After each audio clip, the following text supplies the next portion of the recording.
qeni, kafshon apo jo? Po t'ishte gjallë do kafshon të punar se ka ngordhur. Ana, ka ngordhur qeni. Po mirë, po mirë. Po në fund fitojmë një të dytë. Kuptoj. Po mirë, në rregull, domethënë punët që kanë në rregull. Çfarë ndodh? Çfarë ndodh? Nuk e di, dona e thon Klea Ekonomi dhe Sonila Kapidani, por di të them që është një shfaqje shumë e bukur edhe të sjell një këndvështrim tjetër për marrëdhëniet njerëzore. Mesazhe shumë ka shfaqja. Ta them edhe një herë titullin. Po. Ndodhia e çuditshme e qenit në mesnatë.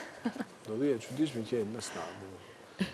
Titulli nuk është se është i zakonshëm, një dhe e dyta ka një problem. Po pati fjalën qen brenda të rreq. Për shembull, 3 veta në një bark pa llogaritur qenin. Mua nuk më pëlqen e çuditshme, sepse për dikon mund të jetë normale ajo që ka ndodhur me qenin mesnatë. Pra ka një lloj paragjykimi që në titull. Ti ke problem me qenit? Me titullin. Me titullin. Okej. Goca, domethënë ju punoni nga mjesit deri në darkë dhe del njëri që ka probleme me titullin. Po, mund të ka paragjykim, jo problem. Mund të them që është nga librat më të vlerësuar në Angli, me rreth 12 çmime Oliver, kështu që ka kaluar edhe Harry Potteri. Ka kaluar? Po, për çmimet që ka marrë, kështu që... Atëherë që ka çuditshëm vërtet. Mendoj që autori e ka siç ajo formulimi që ju e bët tani që kur thuhet që është e çuditshme ka një paragjykim, edhe autori në 3 fjalit e para kur e nis, është një ditar i një djali 15 vjeçar që përpiqet ta shpjegojë botën e cila se kupton dhe ka vështirësi që ta pranojë, ashtu siç ai është. Ka qef matematikën, e di shumë mirë matematikën, por në marrëdhëniet sociale nuk është si gjithë të tjerët. Edhe 3 fjalit e para janë ora ishte 7 minuta pas mesnatës. Qeni rinte i shtrirë, mbi barë.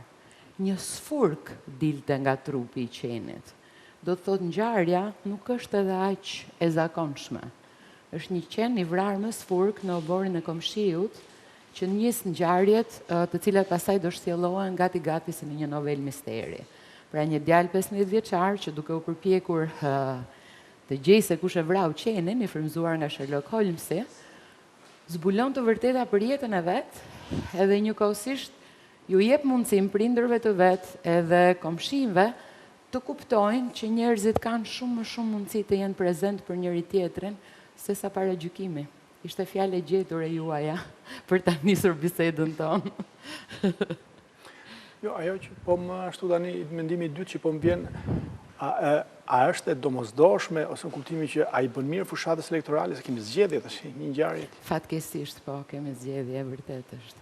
Po arti është po sepse duan bërë. A keni konkurrencë nga komedia që po krijohet? Puna është që politikanët tanë janë bërë jashtëzakonisht shumë aktorë të zhdërvjellët, recitojnë, kanë shumë po vën dyshim shihet e tua për aktrimin. Mjeshtri.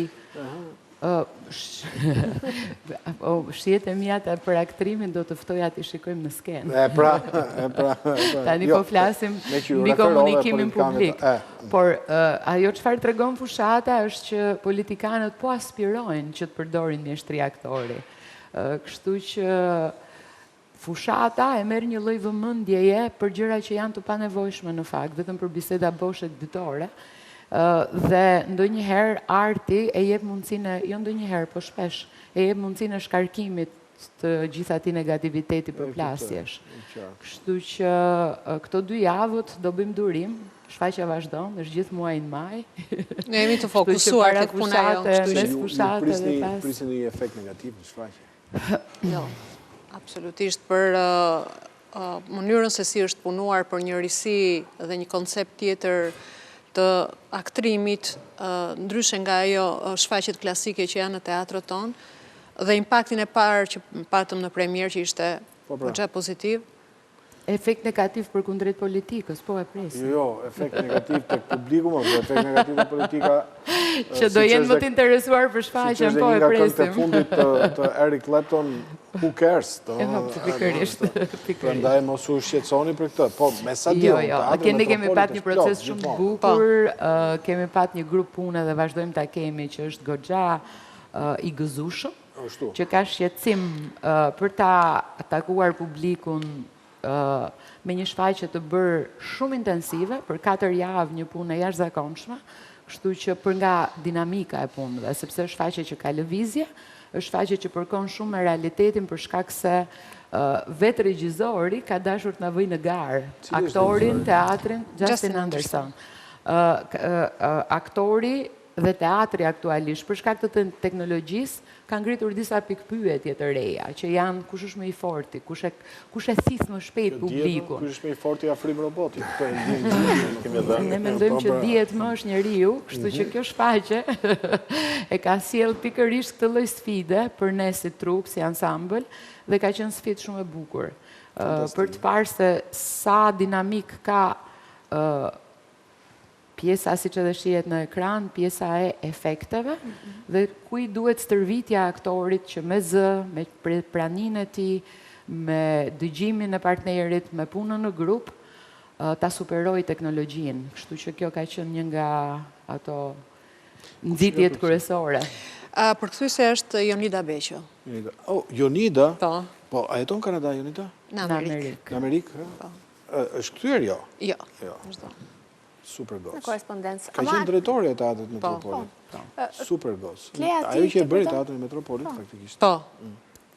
Duhet ta themi. Po, është mirë ta themi. Është mirë ta themi. Është personi që na ka frymëzuar në fakt të gjithëve, të besojmë në një kohë që ishte vështirë të besoje, që në një institucion shteti mund të bëje një mikroorganizëm që shtron një rrugë për ata që do vinë pak më vonë. Kështu që si Jonida, si Armela që janë tani, frymëzimi është që të ndërtohet një ekip teatri që e ka humanitetin bazë, edhe kjo është gjëja më fantastike.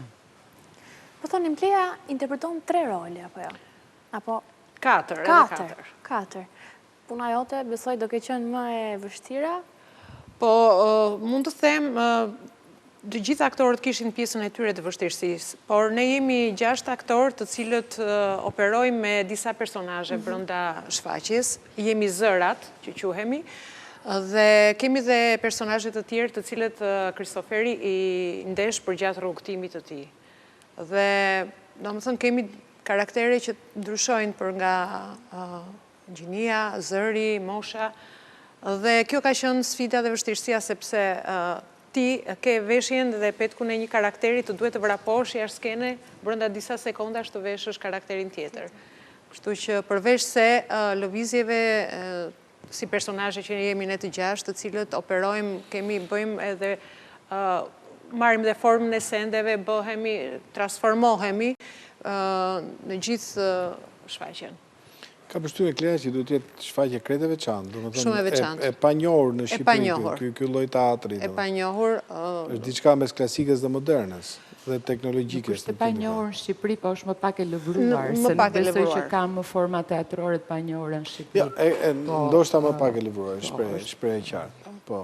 Ndryshe nga teatri klasik që... Dhe më përveç ju dyve, kasti aktorëve, pash Ema Andrea?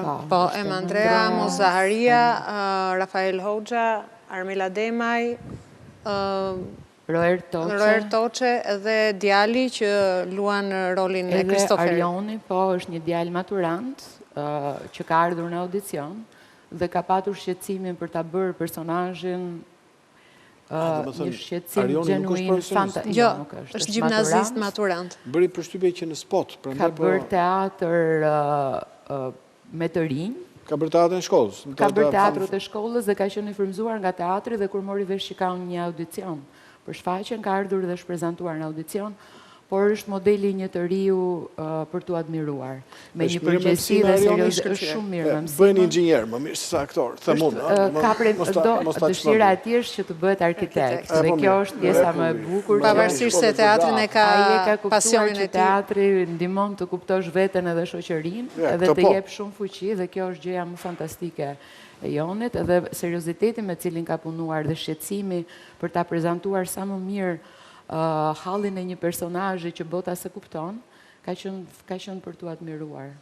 Djalë që ka bërë një punë shumë të mirë. Roli i tij është tip Peshkopi. Në fakt, i themi në anglisht apo është i spektrit autik? I spektrit, Asperger dhe me një Asperger, si puna Elon Musk. Dhe me një dhuntit jashtëzakonshme për matematikën në rol. E kuptova. nerd, po që qik më midis nerd dhe Asperger. I shkon. Që diq.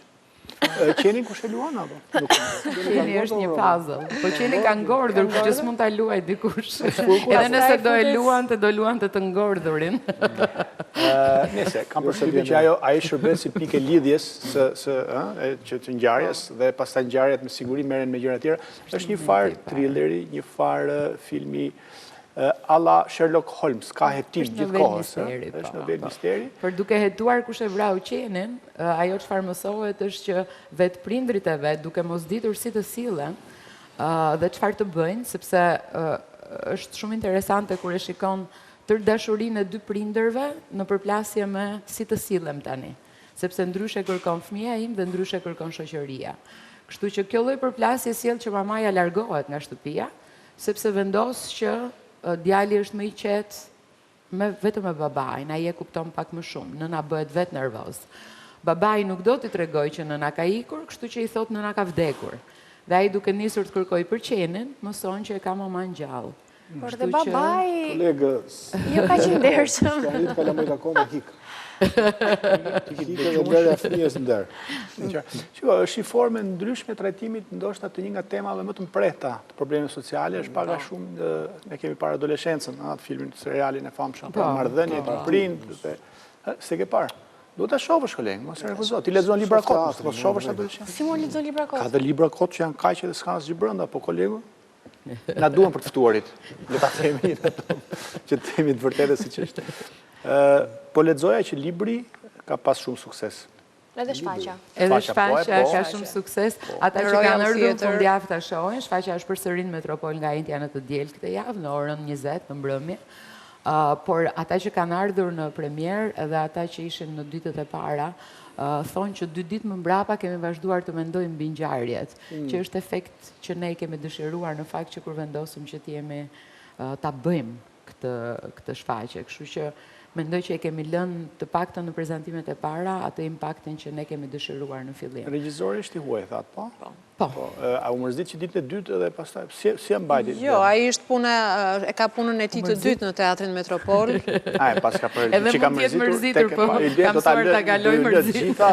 Thonë një shpreh ata edhe hik. Jo, vlla, jo, ai kur sa herë kthehet në vendet i thotë, Samir hahet në Tiranë, është një shprehje që e thon gjithmonë, prandaj ku ka si Tirana, ti je i huaj.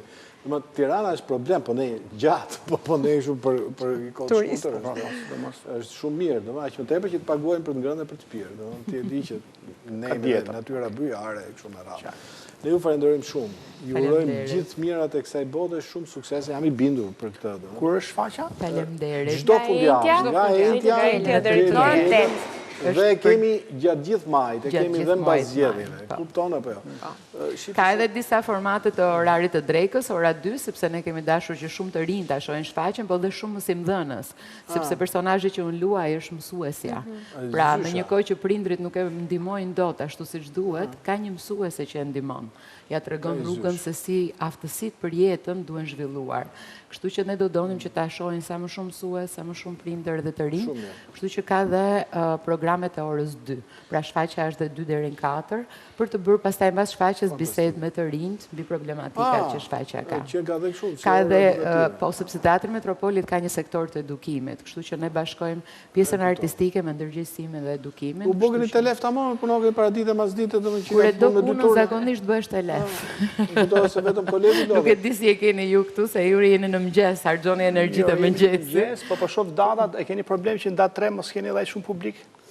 Po ti, ne do ta bëjmë shfaqjen qoftë edhe për shumë pak publik, sepse ja vlen të bëhet. Ja vlen. Ja ka hadhin vetë se datë 3 në Vlorë ka stand-upin në kështu me radhë. Pa që kemi konkurrencë. Po ka data të tjera, gjithë maj. Po, gjithë maj.